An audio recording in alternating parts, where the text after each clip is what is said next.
हे दोस्तों, welcome back. तो आज के इस वीडियो में हम सीखेंगे कि बोल्टेड कनेक्शन को डिजाइन करने की क्या प्रोसेस होती है, उसे डिजाइन करने के लिए हमें कौन कौन से स्टेप्स रिक्वायर्ड होती है और उन स्टेप्स में जो हम फार्मूले इक्वेशन यूज करते हैं वो इक्वेशन हमें कौन से आईएस कोड में देखने मिलती है। इस वीडियो में हम उन्हें डिटेल में समझेंगे, तो वीडियो पूरा एंड तक देखना, क्योंकि हम नेक्स्ट वीडियो में बोल्टेड कनेक्शन से रिलेटेड एक न्यूमेरिकल प्रॉब्लम भी सोल्व करेंगे, जिसके लिए आपको वीडियो बहुत ज़्यादा हेल्पफुल होगा। इसलिए वीडियो पूरा एंड तक देखना, जिससे कि आपको पूरा डिजाइन प्रोसीड्यूर अच्छे से और डिटेल में समझ में आएगा। तो जब भी आप कोई भी बोल्टेड कनेक्शन डिजाइन करोगे तो उसमें मेनली 3 स्टेप्स इंक्लूड होती है, और वो 3 स्टेप्स हमें कौन से आईएस कोड में देखने मिलती है, आईएस 800 2007। तो अगर आपके पास आईएस 800 2007 आईएस कोड अवेलेबल है तो उसे अपने पास जरूर रखिए। अगर आपके पास ये आईएस कोड नहीं है तो इस आईएस कोड की पीडीएफ में अपने टेलीग्राम चैनल पे अपलोड कर दूंगा, तो आप जाकर टेलीग्राम चैनल भी जरूर ज्वाइन करना, उसकी लिंक आपको नीचे डिस्क्रिप्शन में देखने मिल जाएगी। तो सबसे पहले हम उन तीनों स्टेप्स को समझ लेते हैं कि वो तीनों स्टेप्स कौन कौन सी है, और उसके अंदर जो फार्मूले इक्वेशन आएंगी उन इक्वेशंस को हम आईएस कोड में किधर देखेंगे और उन इक्वेशंस को हम आईएस कोड में कैसे ढूंढेंगे वो भी हम इस वीडियो के थ्रू समझेंगे। तो 3 स्टेप्स कौन कौन सी है। तो सबसे पहले स्टेप क्या आएगी, strength of plates where bolts are connected, यानी हमें सबसे पहले प्लेट की स्ट्रेंथ निकालनी है जिसमें हमने बोल्टेड कनेक्शन प्रोवाइड किया है या जो प्लेट्स हमारे बोल्ट से कनेक्टेड है। Number second, strength of bolts in shear, और number third, strength of bolts in bearing. तो हमें नेक्स्ट 2 स्टेप में क्या निकालना है, बोल्ट की शियरिंग स्ट्रेंथ और बियरिंग स्ट्रेंथ। तो ये मेनली 3 स्टेप्स अप्लाई होते हैं हमारे जॉइंट की सेफ्टी चेक करने के लिए, और हमारे बोल्टेड कनेक्शन को डिजाइन करने के लिए भी हम यही 3 स्टेप्स का यूज करते हैं।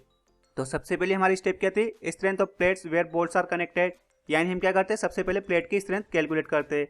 तो जो हम बोल्टेड कनेक्शन में प्लेट यूज करते हैं उस प्लेट की स्ट्रेंथ निकालने के लिए हम कौन सा फार्मूला यूज करते हैं और वह आईएस कोड में कहाँ पर है वो भी हम समझ लेते हैं। तो according to IS 800 2007 clause number 6.3.1 page number 32 पर आपको स्ट्रेंथ ऑफ प्लेट का फार्मूला देखने मिलेगा। तो वो फार्मूला क्या है, T is equals to 0.9 AN into FU divided by gamma ML। तो यहाँ पे T क्या है, हमारी स्ट्रेंथ ऑफ प्लेट, और यहाँ पे 0.9 फार्मूले का, और AN क्या हमारा सेक्शनल एरिया ऑफ प्लेट, और FU क्या हमारा जो प्लेट के लिए जो हम मटेरियल यूज करेंगे, जो ग्रेड का स्टील यूज करेंगे उसका अल्टीमेट स्ट्रेस, और गामा ML क्या हमारा पार्शियल फैक्टर ऑफ सेफ्टी। अब यहाँ पे जो AN है वो क्या हमारा net sectional area of plate. तो जो हमारे प्लेट का सेक्शनल एरिया होता है उसे कैसे कैलकुलेट करते हैं, तो यहाँ पे AN की जगह हमें क्या पुट करना पड़ेगा, उसके लिए भी क्या फार्मूला बनता, ब्रैकेट में B minus N into D naught plus summation of PSI square divided by 4GI bracket close into T।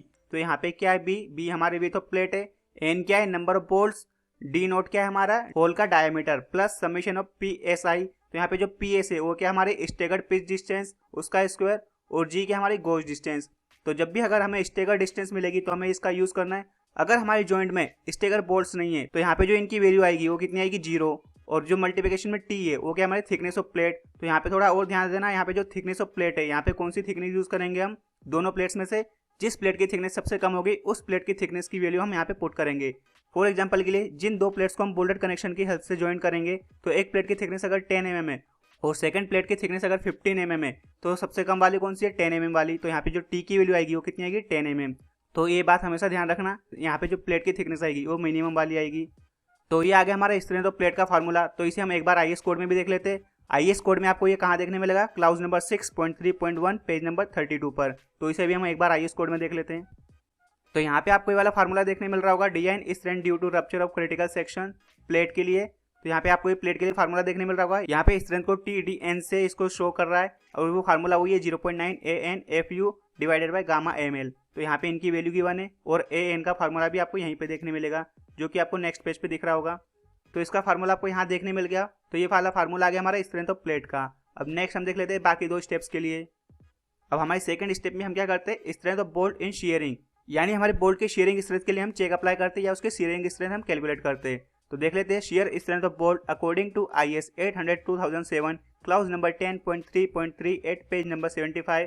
The strength of bolt VDSB is given by, यानी जो हमारी स्ट्रेंथ ऑफ बोल्ट आएगी shearing के अंदर उसको हम किससे डिनोट करेंगे, VDSB से। तो उसका फार्मूला क्या है, VDSB is equals to VNSB, यानी nominal shearing strength of bolt divided by gamma MB।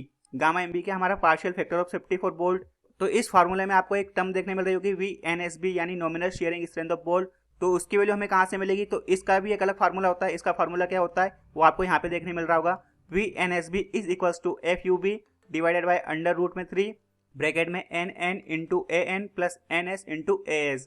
तो यहाँ पे जो FUB है वो क्या हमारी ultimate tensile strength of bolt, जिसकी वैल्यू आपको देखने मिलेगी उसके ग्रेड के अकॉर्डिंग, एन हमारा क्या है, number of shear plane at thread. N हमारा क्या है, net sectional area at root.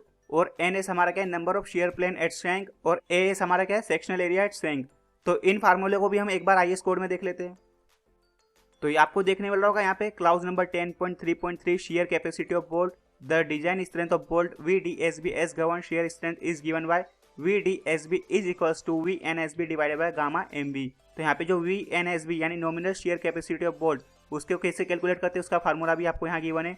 FU divided by under root में 3 NN into ANB plus NS into ASB। तो यहाँ पे आपको थोड़ा चेंजेस देखने मिल रहा होगा। IS कोड में क्या लिखा है, FU, और हमने क्या लिखा हुआ है, FUB। तो मैंने इसलिए लिखा है ताकि आपको कंफ्यूजन नहीं हो, क्योंकि जो हमारे प्लेट की अल्टीमेट स्ट्रेस आएगी उसे भी हम किससे डिनोट कर रहे हैं, FU से। और जो हम बोल्ट के लिए अल्टीमेट स्ट्रेस लेंगे उसको हम किससे डिनोट करेंगे, FUB से, जिससे कि आपको कंफ्यूजन नहीं होगा। क्योंकि अगर हम दोनों को FU से डिनोट करेंगे तो आपको कंफ्यूज होगा कि किसकी वैल्यू हमें कहाँ रखनी है। इसलिए हम क्या करेंगे, उसको FUB से डिनोट करेंगे, जहाँ पे B किसको रिप्रेजेंट करेगा, बोल्ट को, जिससे कि आपको इजीली समझ में आ जाएगा कि बोल्ट की अल्टीमेट स्ट्रेस क्या है और जो हमारे प्लेट है उसकी अल्टीमेट स्ट्रेस क्या है। तो यहाँ पे वही है, FU के हमारे ultimate tensile strength of bolt, NN के number of shear plane with threads, और NS के हमारे number of shear plane without threads, यानी जो हमारे शेंक पे आएंगे वो। और AS भी हमारा क्या है, nominal plain shank area of bolt. और ANB क्या हमारा net shear area of bolt at threads, जो कि मैंने अभी आपको बताया। और may be at taken as area corresponding to root diameter at the thread. तो यहाँ पे आपको एक टर्म देखने मिल रही होगी, रूट डायमीटर एट थ्रेड। तो यहाँ पे जो एरिया का फॉर्मूला आएगा उसमें हमें क्या करना है, 0.78 का मल्टीप्लाई कर देना है, जो कि हमारा आएगा रूट डायमीटर। तो जब भी आपको नेट रूट एरिया कैलकुलेट करना रहेगा तो उसमें आपको क्या करना है, 0.78 का मल्टीप्लाई करना है। लेकिन जो हमारा शेंक एरिया आएगा उसमें आपको 0.78 का मल्टीप्लाई नहीं करना है, वहाँ पे आपको सेम वही एरिया लेना है जो हमारे सर्कल का एरिया आएगा, π/4 d²। क्योंकि जो हमारे बोल्ट का प्लान दिखेगा वो किसके फॉर्म में दिखेगा, सर्कल के फॉर्म में। अब हम नेक्स्ट स्टेप समझ लेते हैं, उसमें हमारे कौन से फार्मूले यूज होंगे और फिर उसे हम IS कोड में भी देख लेंगे। तो जो हम बोल्ट की शेयर स्ट्रेंथ कैलकुलेट करते थे उसके कौन सा फार्मूला यूज करते हैं आपको समझ में आ गया, और उसे हमने IS कोड में भी देख लिया। अब नेक्स्ट देख लेते हैं हम, नेक्स्ट स्टेप हमारी कौन सी थी, strength of bolt in bearing, यानी हमारी जो बोल्ट की बियरिंग स्ट्रेंथ आएगी उसको कैलकुलेट करने के लिए हम कौन सा फार्मूला यूज करते हैं और हमें IS कोड में कहाँ मिलेगा उसे भी हम समझ लेते हैं। According to IS 800/2007 clause number 10.3.4 page number 75, उसी पेज पर आपको ये फार्मूला देखने मिलेगा। The strength of bolt in bearing is given by VDPB is equals to VNPB divided by gamma MB। तो जो हमारी बोल्ट की बियरिंग स्ट्रेंथ आएगी उसे हम किससे डिनोट करेंगे, VDPB से। और जो VNPB हमारी क्या nominal bearing strength of bolt, और गामा MB क्या हमारा पार्शियल फैक्टर ऑफ सेफ्टी। तो यहाँ पे जो VNPB है उसकी वैल्यू हमें कहाँ से मिलेगी, उसके लिए क्या फार्मूला आएगा, तो VNPB का फार्मूला क्या बनता है, 2.5 into KB into D into T into FU। तो जो आपको VNPB का फार्मूला देखने मिल रहा होगा, इसमें KB क्या है, KB की वैल्यू हम कैसे कैलकुलेट करते हैं उसे हम एक बार IS कोड की हेल्प से समझ लेते हैं। तो जो बियरिंग कैपेसिटी ऑफ बोल्ट है आपको देखने मिल रहा होगा clause number 10.3.4, the design bearing strength of a bolt on any plate VDPB as governed by bearing is given by VDPB is equals to VNPB divided by gamma MB। and then VNPB जो कि हमारी nominal bearing strength of bolt, जो कि मैंने अभी आपको समझाया, उसको कैलकुलेट करने का फॉर्मूला क्या था, 2.5 into KB into D into T into FU। तो जो हमारा KB है, KB की वैल्यू हमें कैसे मिलेगी इस कोफिशिएंट की, तो जो हम KB की वैल्यू कैलकुलेट करेंगे उसे मेनली 4 टाइप से कैलकुलेट कर सकते हैं, E divided by 3 into D not, P divided by 3 into D not minus 0.25, और FUB डिवाइडेड बाई FU और 1। तो इन चारों में से जो सबसे लीस्ट वैल्यू आएगी, यानी जिसकी वैल्यू सबसे कम होगी, वो होगी हमारी KB की वैल्यू इस इक्वेशन के लिए। तो यहाँ पे E क्या हमारी एंड डिस्टेंस, P क्या हमारी पिच डिस्टेंस। तो एंड डिस्टेंस और पिच डिस्टेंस क्या होती है ये सभी मैं आपको रिसेंट वीडियो में एक्सप्लेन कर चुका हूँ। तो अगर आपने वाला वीडियो नहीं देखा है तो उस वीडियो की लिंक आपको नीचे डिस्क्रिप्शन में देखने मिल जाएगी, तो उस वीडियो को जरूर देखना, जिससे कि आपको समझ में आ जाएगा कि end distance, edge distance, pitch distance, gauge distance क्या होती है। उस वीडियो में मैंने इसको डिटेल में एक्सप्लेन किया हुआ है और इनकी वैल्यू कैसे कैलकुलेट करते हैं वो भी मैंने आपको समझाया हुआ है। और यहाँ पे D नोट क्या हमारा डायमीटर ऑफ होल, FUB और FU क्या हमारा, जो कि मैंने अभी आपको समझाया, FUB आएगा हमारा ultimate tensile stress of bolt और FU क्या आएगा हमारा ultimate tensile stress of plate. और D हमारा क्या है नॉमिनल डायमीटर ऑफ बोल्ट, और जो T है वो क्या आएगी थिकनेस ऑफ प्लेट, जिस प्लेट की हमारी थिकनेस सबसे कम रहेगी उसकी वैल्यू हमें यहाँ पे पुट करनी है। तो ये आपको समझ में आ गया होगा IS कोड में। तो अगर आपके पास IS कोड नहीं है तो IS कोड को मैंने अपने टेलीग्राम चैनल पे अपलोड किया हुआ है, तो आप जाके मेरा टेलीग्राम चैनल ज्वाइन करें, उसकी लिंक आपको नीचे डिस्क्रिप्शन में देखने मिल जाएगी। तो हमने तीनों स्टेप्स समझ ली और तीनों स्टेप्स के फार्मूले आपको IS कोड में कहाँ मिलेंगे वो भी हमने देख लिए। तो KB की वैल्यू कैसे कैलकुलेट करते हैं उसे मैंने यहाँ पे भी लिखा हुआ है, जो कि अभी मैंने आपको IS कोड में दिखाया। तो फर्स्ट फार्मूला क्या था, E divided by 3 into D naught, second क्या था P divided by 3 into D naught minus 0.25, और थर्ड क्या था हमारा F U B divided by F U, और जो फोर्थ होता है वो क्या होता है हमारा के बी की वैल्यू होती है 1। इन चारों में से जिसकी वैल्यू सबसे मिनिमम आएगी उसकी वैल्यू हमें यहाँ पे पुट करनी है इस फार्मूले के अंदर। अब जो हमारी डिजाइन प्रोसीड्योर थी वो तो हमारी खत्म हो गई, तो हमारी design procedure of bolted connection यहाँ पे खत्म हो गई। अब मैं कुछ आपको एक्स्ट्रा चीज़ें और एक्सप्लेन कर देता हूँ जो कि आपको आने वाले न्यूमेरिकल में हेल्पफुल होगी। तो जो हम मटेरियल प्रॉपर्टी यूज़ करेंगे, यानी जो एफ यू की वैल्यू आएगी, एफ आई की वैल्यू आएगी, वो वैल्यू आपको कहाँ से मिलेगी वो भी मैं आपको एक्सप्लेन कर देता हूँ। तो जो हमारी मटेरियल प्रॉपर्टी आएगी बोल्ट्स की, वो कौन कौन सी रहेगी उसके ग्रेड पर डिपेंड करेंगी। तो जो आपको बोल्टेड कनेक्शन डिजाइन से रिलेटेड न्यूमेरिकल दिखेंगे उसमें मेनली आपको ये वाले ग्रेड देखने मिलेंगे 4.6, 4.8, 5.6, 5.8। तो इसके लिए जो मटेरियल प्रॉपर्टी होती है उसको मैं आपको बता देता हूँ। तो सबसे पहले हम समझ लेते हैं यील्डिंग स्ट्रेस, जिसे हम किससे डिनोट करेंगे एफ वाई से, और उसकी वैल्यू किसमें इन मेगा पास्कल में। तो जो 4.6 वाला ग्रेड है उसकी यील्डिंग स्ट्रेस कितनी आएगी 240, 4.8 ग्रेड वाले बोल्ट के लिए कितनी आएगी 320, 5.6 ग्रेड वाले बोल्ट के लिए कितनी आएगी 300, 5.8 ग्रेड वाले के लिए कितनी आएगी 400। अब उसी टाइप से हम अल्टीमेट स्ट्रेस भी देख लेते हैं, अल्टीमेट टेंसाइल स्ट्रेस, जिसे हम किससे डिनोट कर रहे हैं एफ यू बी से, और जो उसकी मेजरमेंट यूनिट है वो क्या है मेगा पास्कल। तो 4.6 ग्रेड वाले बोल्ट के लिए कितनी आएगी 400 मेगा पास्कल, 4.8 के लिए कितनी आएगी 420 मेगा पास्कल, 5.6 के लिए कितनी आएगी 500 मेगा पास्कल, और 5.8 ग्रेड वाले बोल्ट के लिए कितनी आएगी 520 मेगा पास्कल।